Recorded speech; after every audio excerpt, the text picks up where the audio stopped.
वदिष्ये भुवनं वदिष्ये तेजो वदिष्ये यशो वदिष्ये तपो वदिष्ये ब्रह्म वदिष्ये सत्यं वदिष्ये तस्मा अहमिदमुपस्तरणमुपस्तरणम्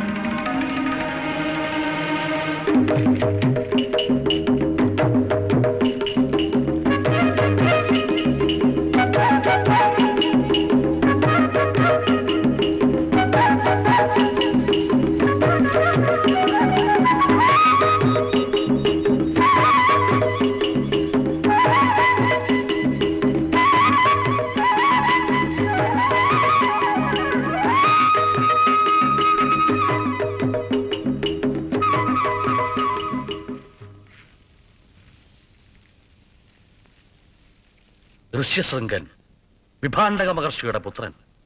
കാഴ്ചദ്രവ്യങ്ങളുമായി സന്ദേശവാഹകർ പുറപ്പെടട്ടെ. കുമാരനെ അയച്ചു തരാൻ നമ്മുടെ പ്രതിനിധിയായി താങ്കൾ തന്നെ മഹർഷിയോട് അഭ്യർത്ഥിക്കൂ. നിൽക്കൂ. വിഭാണ്ഡകനെ പറ്റി അങ്ങക്ക് എന്തറിയാം? മഹാമഹർഷിയാണ്, കശ്യപ വംശത്തിലെയാണെന്നും അറിയാം. വിഭാണ്ഡകൻ കോപത്തിൽ ദുർവാസാവിനോട് കിടനിൽക്കും. ആശ്രമ പരിസരത്തിൽ മനുഷ്യജീവികളെ അടുപ്പിക്കാറില്ല. പിതാവിനെ ഒഴികെ മറ്റൊരാളെയും ഋഷ്യശൃംഗൻ കണ്ടിട്ടില്ല. ഏതോ ഒരു ദുർബല നിമിഷത്തിൽ അപ്സരസിന്റെ സൗന്ദര്യം കണ്ട് തപം മറന്നതിന്റെ ഫലമായുണ്ടായ സന്തതിയാണവൻ. തന്റെ തെറ്റ് മകന് പറ്റാതിരിക്കാൻ മനുഷ്യ സമ്പർക്കം തന്നെ നിഷേധിച്ചാണ് അവനെ വളർത്തുന്നത്. ഞാൻ അന്വേഷിച്ചറിഞ്ഞു. ദയാപൂർവം വിട്ടുതരുന്നില്ലെങ്കിൽ ബലം പ്രയോഗിച്ചു കൊണ്ടുവരാം. ആശ്രമപാഠത്തിൽ ശക്തിപ്രകടനം നടത്തുന്നത് ധർമ്മമല്ല. പക്ഷേ അംഗരാജ്യത്തിന്റെ കെടുതി ആലോചിക്കുമ്പോൾ അതൊരപരാധവുമാവില്ല. വിഭാണ്ഡകന്റെ തപശക്തി അത്യുഗ്രമാണ്. അടുക്കുന്നവരെ പാറക്കല്ലെറിഞ്ഞോടിക്കാൻ മലകളെ കാവൽ നിർത്തിയത് കെട്ടുകഥയല്ല. എങ്കിൽ ഒരു വൻ സൈന്യം തന്നെ പുറപ്പെടട്ടെ.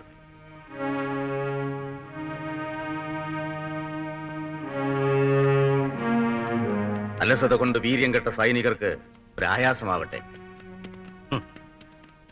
ഋഷിവാടങ്ങൾ ആക്രമിച്ച് കയറിയ ക്ഷത്രിയയുടെ വംശനാശത്തിന്റെ കഥകൾ അങ്ങ് മറക്കുന്നു.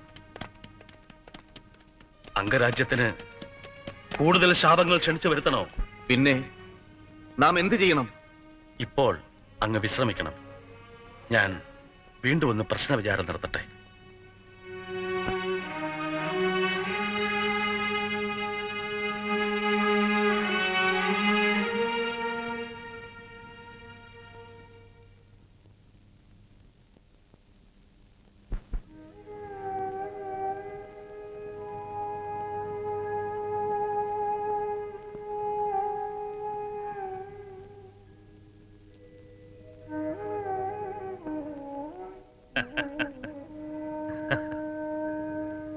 കരബലവും ആയുധബലവും തോൽക്കുന്നിടത്ത് ജയിച്ചേക്കാവുന്ന ശക്തി ഒന്നേയുള്ളൂ.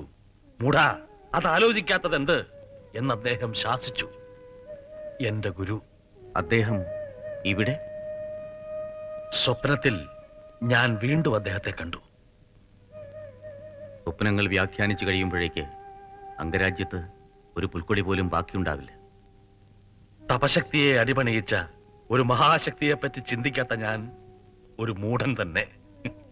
ചഞ്ചലമാണ് എന്റെ മനസ്സ്. അർത്ഥം ഗ്രഹിക്കാൻ സമയമെടുക്കുന്നു. വ്യക്തമായി പറയൂ, ഏത് മഹാശക്തി?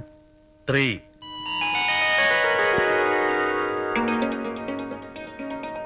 വജ്രായുധത്തെക്കാൾ ശക്തി കാമജലം പുരണ്ട കരുനീല കണ്ണുകൾക്കാണെന്ന് ഇന്ദ്രൻ കൂടി വിശ്വസിച്ചില്ലേ?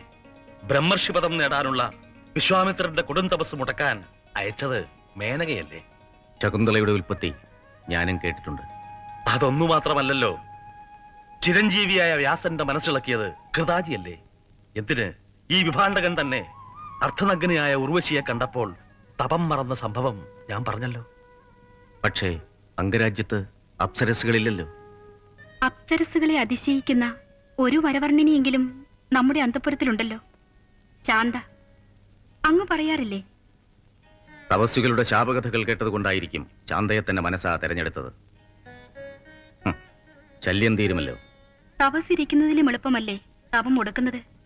അതുകൊണ്ട് സമ്മോഹനമറിയുന്ന സുന്ദരികളായ വേഷത്തരുണികളിൽ ആരെങ്കിലുമാണ് വേണ്ടത്.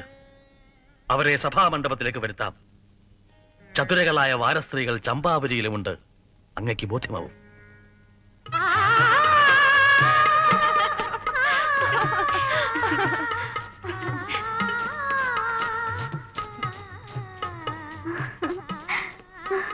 അമ്മ കേട്ടില്ലേ?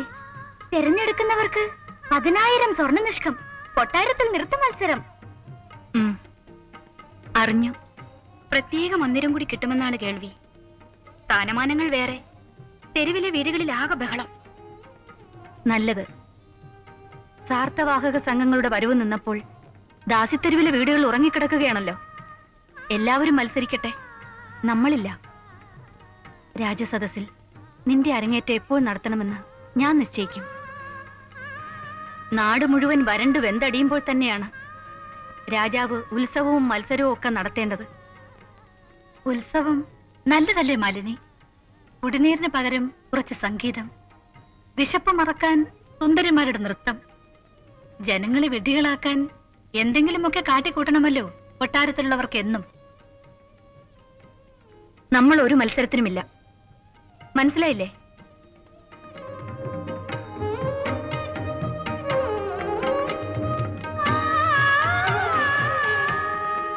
പെരുമ്പറ കേട്ടപ്പോ വിചാരിച്ചു അയൽനാട്ടിൽ നിന്ന് യുദ്ധഭീഷണി ഉണ്ടെന്നും പറഞ്ഞ് പടയൊരുക്കത്തിന് പറയുമെന്ന്. അത് മറ്റൊരു തന്ത്രം. കുട്ടികളെ, നിങ്ങൾക്ക് എന്തറിയും? രാജ്യദ്രോഹം. ആരും കേൾക്കണ്ട ഈ രാജ്യദ്രോഹം.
കാലിൽ തങ്കച്ചിലം പണിഞ്ഞവൾ അവൾ മദനസേന. രണ്ടാമത്തവൾ അനങ്കദേവി. ഉയരം കുറഞ്ഞവൾ ശശിപ്രഭ.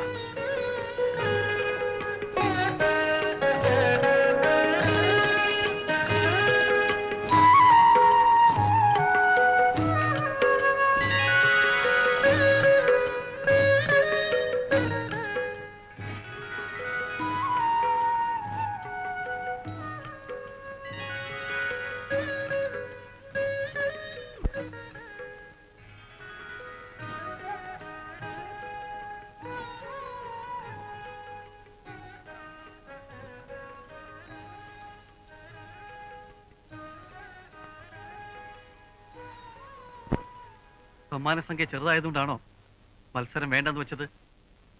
എന്ന് വേണമെങ്കിൽ വിശ്വസിക്കാം. അതിസുന്ദരിമാരെ മുഴുവൻ കാണാൻ നിൽക്കാതെ എന്തിനിങ്ങോട്ട് വന്നു? ഞാൻ വൈശാലി മുമ്പ് പറഞ്ഞത് ആലോചിച്ചു. പരലോക പുണ്യത്തിൽ എനിക്ക് വിശ്വാസമില്ലെങ്കിലോ? രാജപുരോഹിതന്റെ പുത്രനെ പറ്റി അതൊരു പുതിയ അറിവല്ല. കാര്യം പറയൂ. എന്റെ പിതൃക്രിയ ചെയ്യാൻ ഒരു പുത്രനു വേണ്ടി പിന്നീട് ഒരു ബ്രാഹ്മണകുമാരിയെയും പരിണയിക്കില്ലെന്ന് ഞാൻ പ്രതിജ്ഞ ചെയ്താലോ? പുതിയ ഭ്രാന്ത് വല്ലതുണ്ടെങ്കിൽ പറയൂ. ഇത് ഞാൻ കേട്ടതാണ്. വൈശാലി, അഗ്നിയിൽ മലർ ഹോമിച്ച് അരിയും മഞ്ഞളും തൂക്കി അനുഗ്രഹിക്കാൻ അച്ഛനായ വൃത്തബ്രാഹ്മണൻ നിൽക്കുമെന്നുകൂടി പറയാമായിരുന്നില്ലേ ആ കുലടയോട്?